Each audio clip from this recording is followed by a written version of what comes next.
Well, good morning, everyone. Good morning. Here I am again, back in Vista. Alice came with me, so if she came with me, that means it must be awfully busy at OCBC. And we're very glad to be here instead of there. It's our Hana Matsuri service at OCBC with 2 guest speakers and a lot of Hanamido tea offerings and so forth. So crazy day there and a very calm, mellow day here. I'd like to begin with a little story called 3 Monks and a Miracle. Now there were 3 monks. The first 2 were very seasoned monks, been at it for many, many years. The third was a novice, brand new. And they decided to practice meditation together. And so they sat by the side of a lake and they closed their eyes in concentration. When all of a sudden the first monk jumped up and said, "I forgot my mat.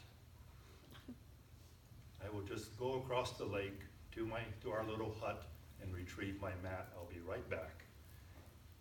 And he jumped up and he stepped on the water and he walked across the water to the hut, got his mat, walked back across the water and sat down again. After he returned and they resumed their meditation, the second monk said, "Pardon me, but I forgot to hang my laundry." So then he got up, walked miraculously across the lake, did his chore, and walked miraculously back. Now the third monk, the novice, was watching these 2 very, very carefully.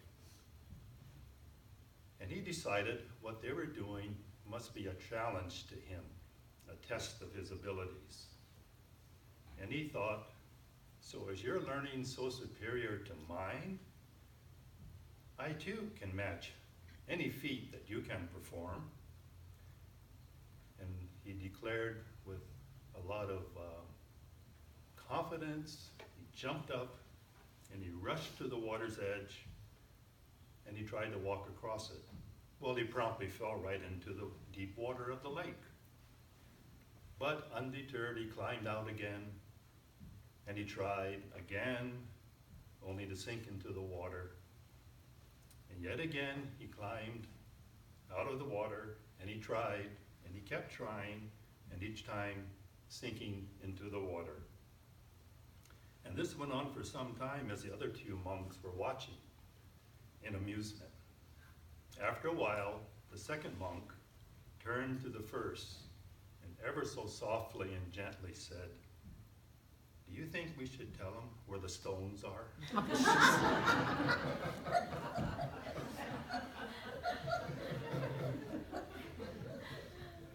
So that's my story for the morning. It has nothing to do with my Dharma talk as usual.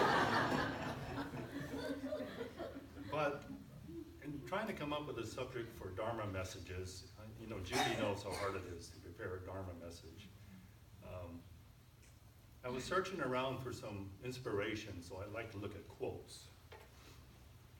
So I was just browsing a web page and there was a quote called, "Enough is a feast."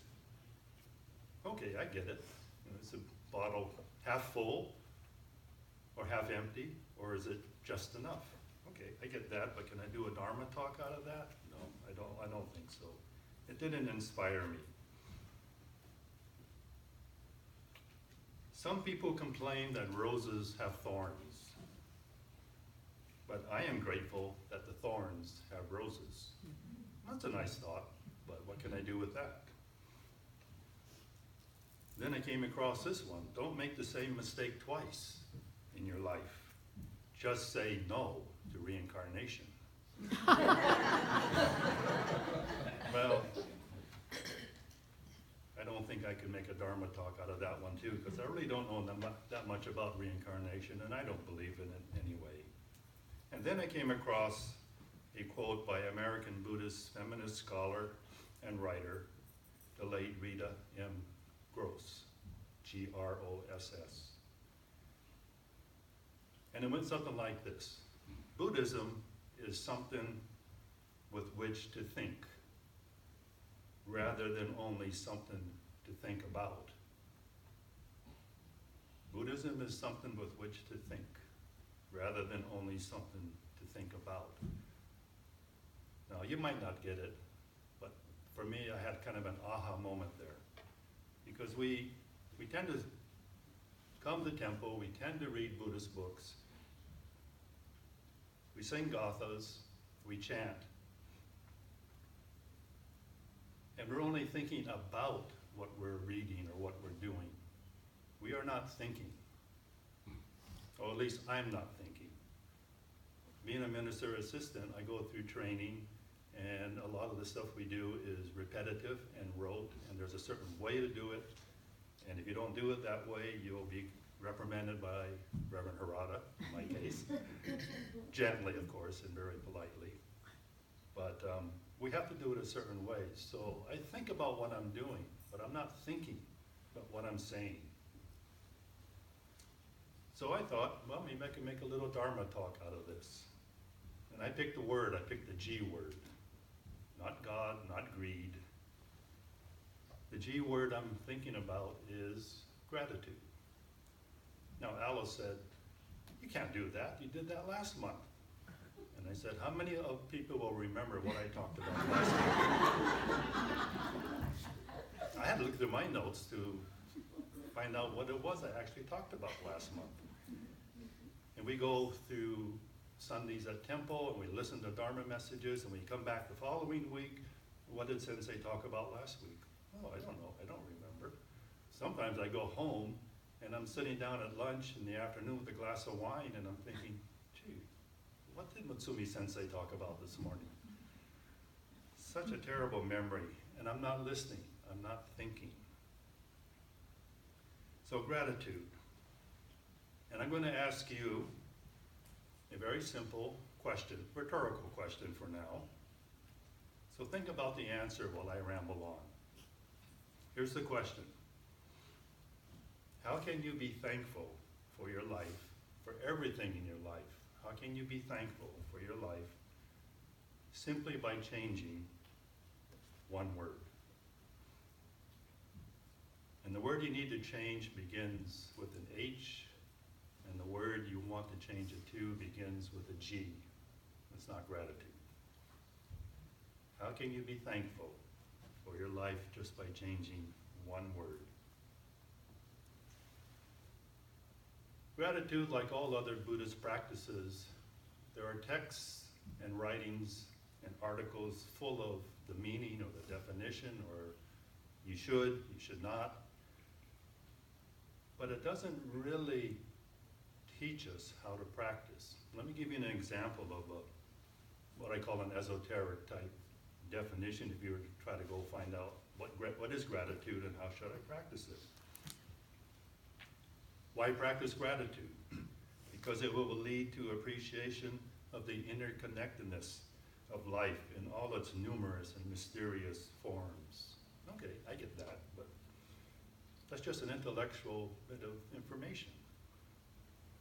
Some say gratitude is the easiest of all practices for living the Dharma in your daily life, for it requires the least sacrifice for what is gained in return. It leads to feelings of generosity, builds capacity for forgiveness, which leads to clarity of mind, which is ideal for spiritual development. So it's kind of a stepping stone that opens doors. That opens doors to forgiveness, a clear, hopefully non-dualistic mind, and hopefully, eventually, spiritual development, sometimes called nirvana or enlightenment. But the question for me was, and is, how do you practice gratitude? How can you remember to instill gratitude in your daily life, every moment? It's very, very difficult. After all, we're just ordinary human beings. Sometimes what works for me are stories. Some are real, and some are just nice humorous, cute examples. So they work for me. I'm hoping maybe, just maybe, they'll work for you. So I'm going to go through 4 short stories. First story, use your imagination. Imagine you had a friend or a close family member who suddenly could not remain ambulatory, and they had to use either a walker or a wheelchair. Now you would start to feel a little bit sorry for that person because of their situation. Maybe that person initially would feel a bit down and life is unfair and why me? But use your imagination, and what if that person on the walker or in the wheelchair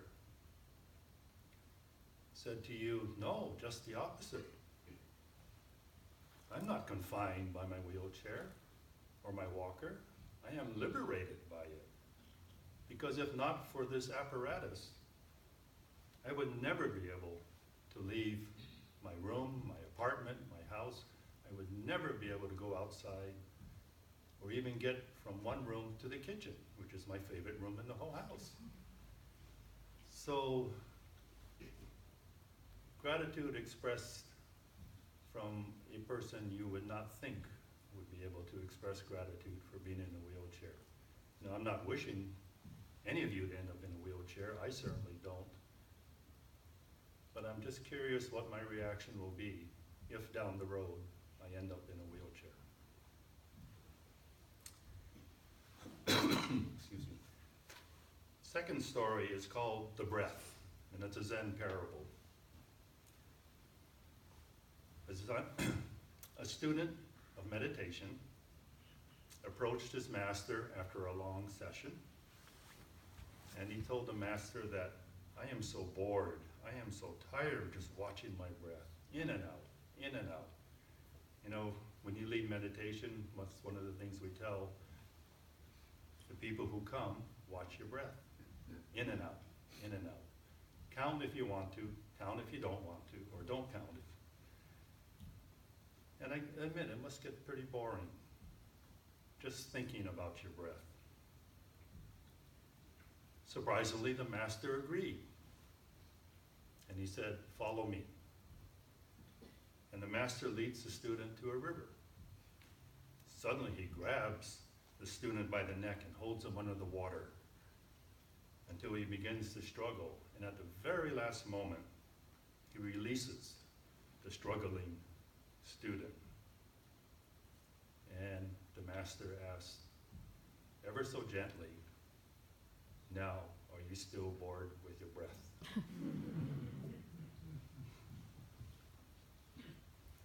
Third story is a very recent current event.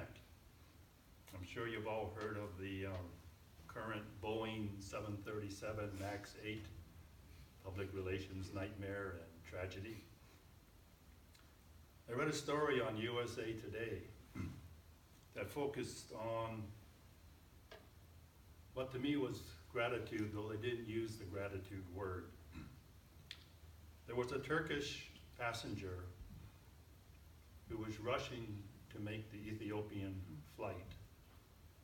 So he had to connect from his flight from Turkey to get to the Ethiopian flight. He was 2 minutes late to the gate.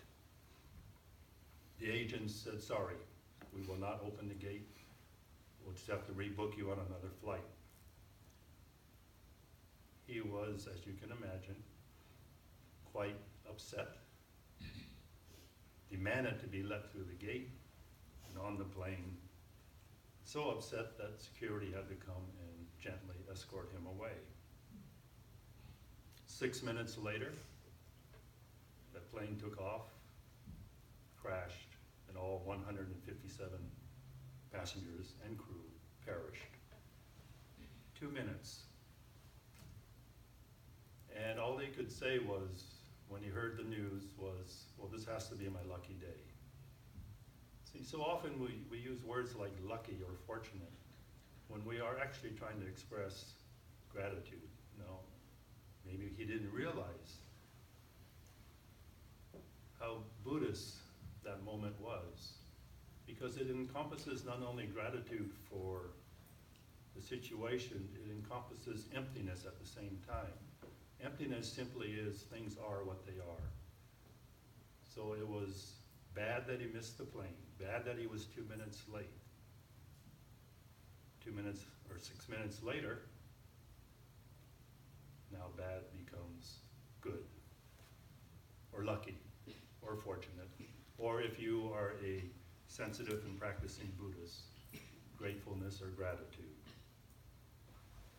The last story, I read this before here, so if you're hearing it again, that's okay, because you need to hear it again. When Alice and I first started going to Orange County Buddhist Church, shortly thereafter, Reverend Harada formed a Living Through Illness group. Our son was going through cancer, so we decided to participate. And one of the other participants there was a young, energetic, beautiful person named Scott Morris. He had a lovely wife named Sarima. And Scott was there because he had ALS. He was in his mid to late 40s, very young, with 2 young children, a high school teacher, a very buff, athletic, charismatic kind of person, and he comes down with ALS. I'm familiar with that because my father had ALS. Anyway, we watched Scott progress from being able to walk to a walker to a wheelchair, being able to appear normal, and gradually all functions started to fall away. And towards the end, he wanted to leave something for Sarima. And Reverend Harada suggested that he write a poem or a letter. And Sarima laughed because Scott is not a writer. He sends me a card that just says, Sarima, love Scott. That's it. So Scott went home, and then he came back and he gave Reverend Harada a handwritten poem. And to this day, Reverend Harada thinks it's one of the best pieces of poetry ever written, and one of the best pieces expressing gratitude that he's ever read. And he does read this quite a bit and uses it quite a bit, so if he sees it here, like I said, you need to hear it again. It starts this way: I have ALS, and I am grateful. I could never say that. I could never even think that. To say I have ALS, and I am grateful. I am grateful to retire early to be with my family. I am grateful I have family and friends that are so supportive and hopeful. I am grateful I can still walk and get around. And when that is gone, I am grateful I can still use my hands to feed myself. And when that is gone, I am grateful I can still talk to my family.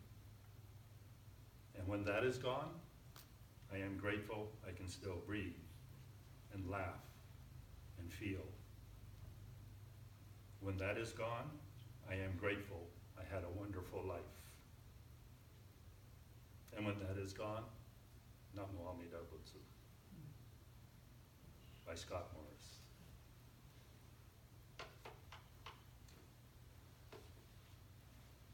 So, in conclusion, it appears to be, it's not what really happens to you, but it's how your mind responds. There's a beautiful quote by Maya Angelou that goes like this: "This is a wonderful day. I have never seen it before." Stop and think about that. It really hit me because usually when I get up in the morning, I don't say, "This is a wonderful day." I'm complaining already. First thing, aches and pains, not enough sleep, bad sleep, whatever. This is a wonderful day. I had never seen it before. Oh, that one word to that rhetorical question? Did you figure it out yet? Mm-hmm. Just change have to get. We spend a lot of time talking about the things we have to do. How about changing our mindset to we get to do? Burdens turn into opportunities, and as Taitetsu Unu says, bits of rubble turn into gold. So in conclusion, I just want to reassure you that the have to and get to, both versions of that reality are true. Because we have to do certain things. We have to. That's life. But we also get to do them. So last night, I went to bed and I said, I have to get up this morning to go to Vista Buddhist temple and give a Dharma talk and lead chanting. And this morning I woke up and I said, oh, I get to go to Vista Buddhist temple. I get to miss OCBC. And Alice is coming with me. And then we're going to go to lunch afterwards. How nice. How nice. So have to change to get to. But again, it's kind of a dualistic, non-dualistic balance in your mind. Yes, we have to. Yes, we want to, or sometimes we don't want to, but often it's we get to. So keep that thought in mind, and that might help you in a little tiny way to practice one of the most difficult practices in life and in Buddhism, which is learning how to be grateful and how to be contented. If that's all you know in life, if that's all you accomplish in your life, then you have arrived. What more do you need? What more do you want? Please join me in Gassho. Namo Amida Butsu. Namo Amida Butsu.